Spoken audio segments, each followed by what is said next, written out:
Meteorologist Jared Piepenburg is here not to talk about the weather, to talk about another one of his passions, which is fishing. And opener this weekend in Minnesota. It is. It's kind of like a holiday for a lot of anglers and fishermen out there. So I'm pretty pumped up for it. I do work Saturday morning, but kind of working out that maybe I'll take the boat out and do the forecast from out there. So that might be in the works coming up here. But yeah, sounds great. Well, when you and I have been talking about doing fishing segments for some time, we know there's an audience out there for it. I love to fish. I just don't know a whole lot about it. So I kind of put it in your hands and I said, hey, can you find us somebody that would be great to talk to? And you really came through. Oh yeah. There's who we're going to talk to here in just a second. His name's John Hoyler. He's from my hometown, and he has just done so well just in the fishing industry and as an angler and tournament angler and walleye angler. So, and he knows a lot more than I do. I would say I'm more of an enthusiast. I know a lot about stuff, but I'm nowhere to the tier of some of those guys out there. So it's been. Should we join? Yes. Have John join us? And hey, there he is. Hey, thanks for being with us. Thanks for having me live. Yeah, you bet. Yep. It's live. It's streaming, so it's super casual. So we try to keep it casual. But I'm gonna kind of let Jared kind of drive the interview because he's gonna know kind of what to ask you. And I'm here just to represent those who don't know a lot about fishing at all. So I might ask you kind of dumb questions here and there, if that's okay, John. I don't think there are any dumb ones. There's no dumb questions in walleye fishing. Thank you. I appreciate that. Yeah, I was gonna say I'm more of a bass fisherman, so I'm always like writing down notes if I do want to go out walleye fishing, and John is kind of the guy that knows quite a bit. We grew up in the same hometown, Litchfield, and so we fished similar bodies of water growing up. And I thought maybe touching on that, it was like growing up, you fish. I think I've heard podcasts before, fishing from shore on opener at night. Yeah, for sure. That whole Litchfield area, west central Minnesota in general. There's a lot of really good walleye opportunities, and I mean, I literally get goosebumps thinking about walleye openers where we'd go out and make our first cast right at 12:01 a.m. In our waders. So I don't know if the forecast looks that great. It's been nice and wet in Minnesota, but one of the key things that drives that whole after dark bite is water flow through those lakes. So we've had enough rain where if there's any amount of current, 100% chance there's walleyes in any of those little inflows, little culverts where streams come in, and it's a fun place to catch walleyes.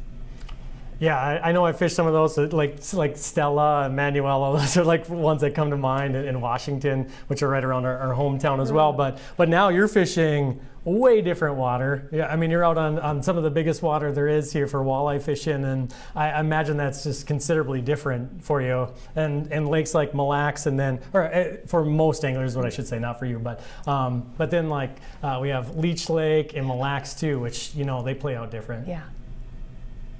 Yeah, and I mean, regardless of where you go in the walleye belt, I am super fortunate to fish, all the best fisheries and at the right time of year. So the cool thing is every little thing that you learn about walleye fishing, whether it is just a little inflow and current, which happens to be warmer water in the spring, which they also like. So food, warmer water.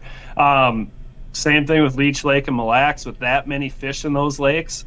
There's something always to be learned, and I guess that's something I just kind of really embraced in my early walleye fishing is, the second that I would catch 6 walleyes and 6 casts on a jig and a shiner minnow on opener, I was the guy who was just tying something else on, seeing like what else you can make them bite. But Minnesota is a great place to do that because there's so many walleyes. Can I ask you a follow-up on that? So you mentioned, a jig, or what do you use? If I was just going to go out this weekend with my family and I wanted to just try to catch some walleye, what would be your best advice for kind of a novice? Yeah, so going back to 12 a.m. or any time after dark or sunset, a crankbait, a shallow running crankbait. So a floating Rapala, a Berkeley hit stick, a Berkeley flicker shad, or a Rapala shad wrap. They're the easiest things to fish in the springtime, and you literally can do it with a spinning rod. Just chuck it out behind the boat and troll it along at a slow speed, like 1.2 miles an hour. So it's really tough to outfish a crankbait in the spring after dark. But as far as daytime fishing, a jig and a minnow is kind of an advanced technique, and it's funny, I completely take that for granted. But if I can give somebody a tip on a jig and a minnow is, especially in the spring for walleyes, don't worry about being on the bottom. When you have a nice, lively minnow, a spot tail shiner or a sucker minnow or whatever, it's doing its job off the bottom. So you don't have to really worry about that feel that much. Throw an 1/8 ounce jig on if you're in less than 8 feet of water. Make a long cast and just kind of drag it along, maybe pop it once in a while. But it takes some practice getting used to fishing a jig, but it's the most effective thing you can use on opener. John, you touched on some water temperatures. If someone's out in their boat, would you say go find the warmest spots right now in early May? There's a little bit of an asterisk for opener. In a certain area, all fish are going to be able to find even like 1 degree difference in water temps. So really the number one thing to do on opener is to try to find those spawning areas.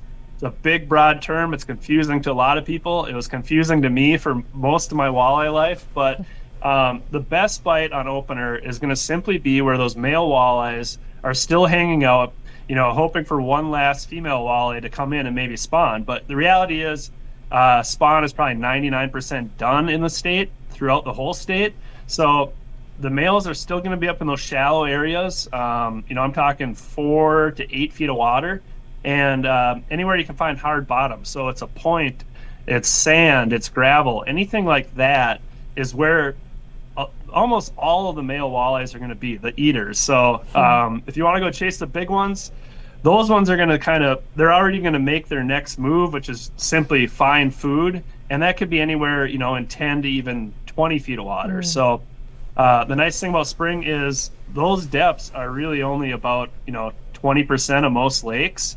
The shallowest depth out into that mid-range depth. So it's a really good time to catch fish.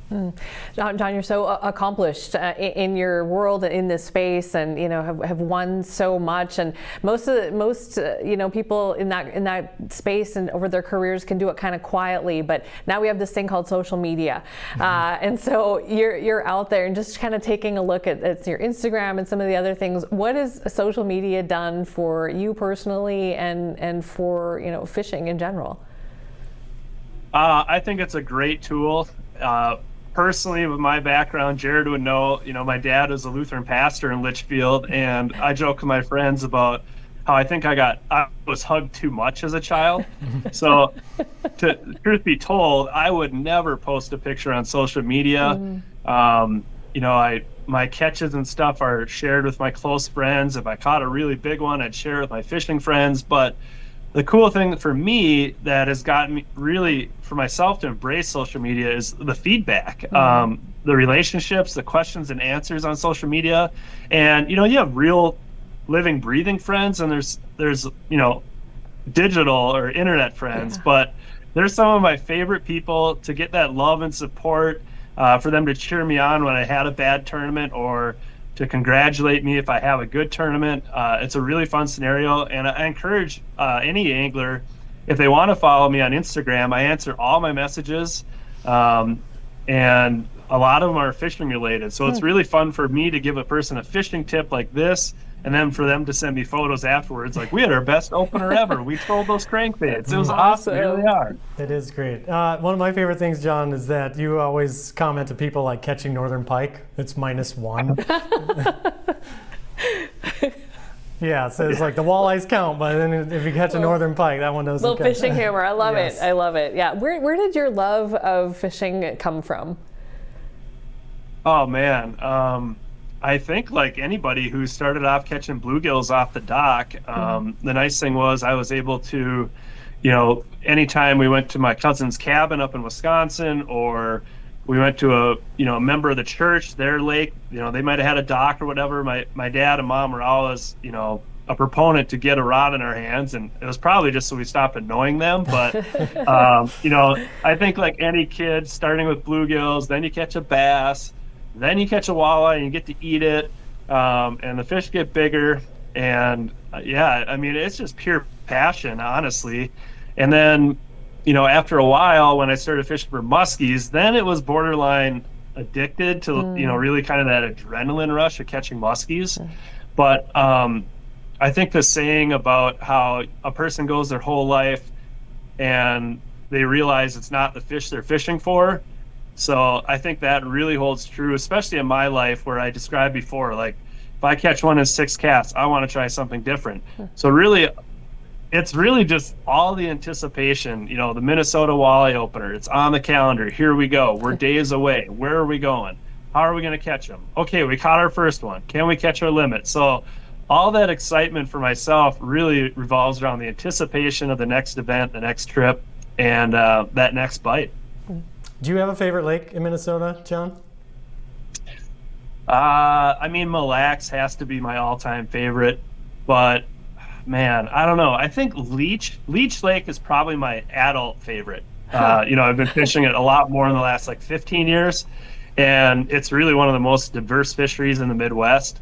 And they have world-class muskies, walleyes, bass, crappies. There's 10-inch bluegills in there even, lots of perch. So, yeah, I think Leech Lake is kind of our crown jewel of Minnesota.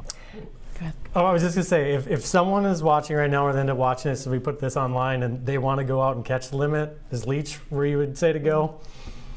Mille Lacs, I guess the limit's lower. I have this thing in my mind. I always think Mille Lacs is such a great place to go catch walleye, just for even catch and release.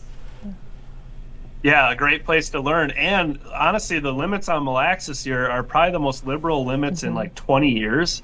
So, being able to keep one fish over 20 inches and then one between, don't quote me, I think it's 17 to 20 or 18 to 20. So 2 fish per person. And with all the research I've done in fishing and all the Great Lakes studies and stuff, do not be scared about keeping a nice 22, 23 incher on Mille Lacs.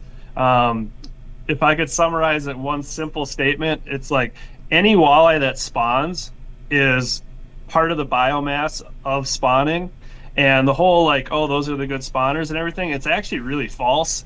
And there's plenty of literature out there that shows that. So I can see what the DNR is doing. They're going to take down the total biomass or number of fish in Mille Lacs, and I think it's the best thing ever. It's going to open the door for a more sustainable fishery, more perch, therefore more food, more bait fish, and you'll see the average size of those walleyes is going to skyrocket in the next few years. Awesome. John, we so appreciate you being with us, and we can talk. I know Jared could talk to you for hours. I have one last quick question for you, and it is, how do you like to eat your walleye? Sorry, what was that? How do you like to eat your walleye? How do you prepare them? Oh, man. So I've been refining this fish taco recipe for 20 years or so. And all my friends know it. It started off with a Festival Foods, salsa and one of their ranch. But now it's really been refined. So my favorite Gull Lake classic is saltine crackers. So it's just flour, egg, and saltine crackers. Yeah. And if you want to eat it plain, it's just a little bit of salt and lemon juice on it. Otherwise, I use that exact same breading, and then I make a fresh tortilla, piece of romaine, a piece of fish, a little coleslaw, some diced tomatoes, some cheese, and a secret tartar sauce. Yeah, write this down. Write it down. Oh, well, hopefully we're recording. You got that? So. We got it. If not, we'll reach out on Instagram and get it from you later. You got a big tournament coming up here. Just want to say good luck coming up on May 22nd. I think it starts on the Mississippi. Yeah, lacrosse. Yes, so good luck with that. I think we got to wrap things up here. Yeah, thank you so going to much. get going. But thank you for your time and for just sharing your passion with us. I can feel it. You can feel how much you love this, and obviously you're so good at it. So thank you. Thanks for having me. Good luck on Walleye Opener. Send pics. All right, we'll do. Thanks, John.